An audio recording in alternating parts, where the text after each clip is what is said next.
বিসমিল্লাহির রহমানির রহিম।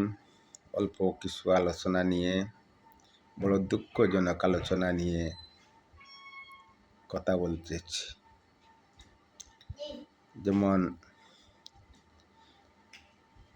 যেমন ফেরাউনের বংশ, নমরুদের বংশ, আবু জালির বংশ ওই রকম কাজ করে না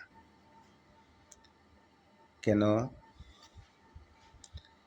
এই বংশেদের মানুষ এখনো আমাদের দুনিয়ায় আছে।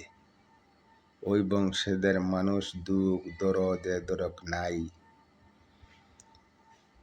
কিসের কারণে বললাম? একটা ভাই আমাদের বাংলাদেশে ভাইকে কিভাবে পাথর দিয়া মানুষ একদম শেষ করে দিল। ভাইটা পাথরের নিক্ষেপে ভাইটা মারা গেল, মরে গেছে। তবুও পাথর দিয়ে তার মাথার মধ্যে মারিয়ে মাথাটাকে ফাটাইয়া জুরি করে দিল। তবুও তার রাগ আসে না, তবুও তার দুঃখ আসে না। এই জন্য এই প্রকৃতির মানুষ সে যদি বুঝতো আমার উপরে যদি এরকম জুলুম নির্যাতন কেউ করে আমার কি উপায় হবে, এই কথা বুঝে নাই।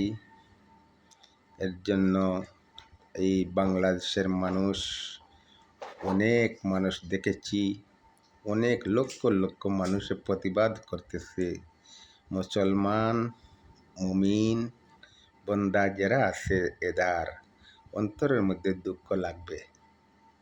কারণ এইরকম মানুষে একটা আমরা হালাল গরু কুরবানি দেই, আল্লাহ বাস্তে দেই এবং খাওয়ার জন্য গরু পশু জবাই করি। আমরা বলি দার একটা অস্ত্র দিয়া, যেহেতু পশুটার কষ্ট না আসে। পশুর জন্য আমরা এত দরদ, ছাগলের জন্য তো দরদ, খাসি বকরি ওগুলা আমরা দাঁড়ান অস্ত্র দিয়ে আমরা জবাই করি। ফট করি যেহেতু তার জানটা বের হয়ে যায়। কিন্তু আমরা মানুষ হয়ে আমরা বুঝলাম না মানুষের উপরে এত জুলুম, মানুষের উপরে এত নির্যাতন, মানুষের উপরে এত রহম করম দরদ ভালোবাসা নাই। এর জন্য ভাই বন্ধুগণ বললাম, এই মানুষের কাহার নমরুদ, সে ফেরাউন, সে আবু জাহিলের মতো কাজ করেছে, নমরুদের মতন কাজ করেছে, ফেরাউনের মতন কাজ করেছে। এর জন্য কারণ ওর অন্তরের মধ্যে আল্লাহ তাআলার ভয় বিধি কোনো কিছু নাই। সে আল্লাহ তাআলার হুকুম মানে না, সে নবীর তরিকায় চলে না, সে একটা জানোয়ার, একটা পশু যখন হয়েছে পশুর কাজ করেছে। এর জন্য ভাই বন্ধুগণ অল্প কিছু কইলাম। আমার দুঃখ আসছে, দুঃখ আসার কারণে আমি ওই কথাটা বললাম। আমার জন্য দোয়া করবেন, আর ওই যে ভাই মারা গেছে তার জন্য দোয়া করবেন। তার আলে আওলাদকে আল্লাহ তাআলা সহিহ দান করেন।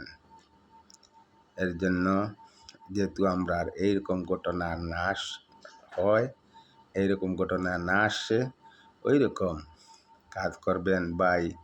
মানুষ জাতকে মায়া মোহব্বত ভালোবাসা করবেন, মানুষ জাতের উপরে জুলুম নির্যাতন না চালাইবেন না, আল্লাহ তাআলা বরদাস্ত করে না।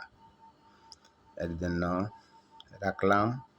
আসসালামু আলাইকুম রহমতুল্লাহি ওয়া বারাকাতুহু।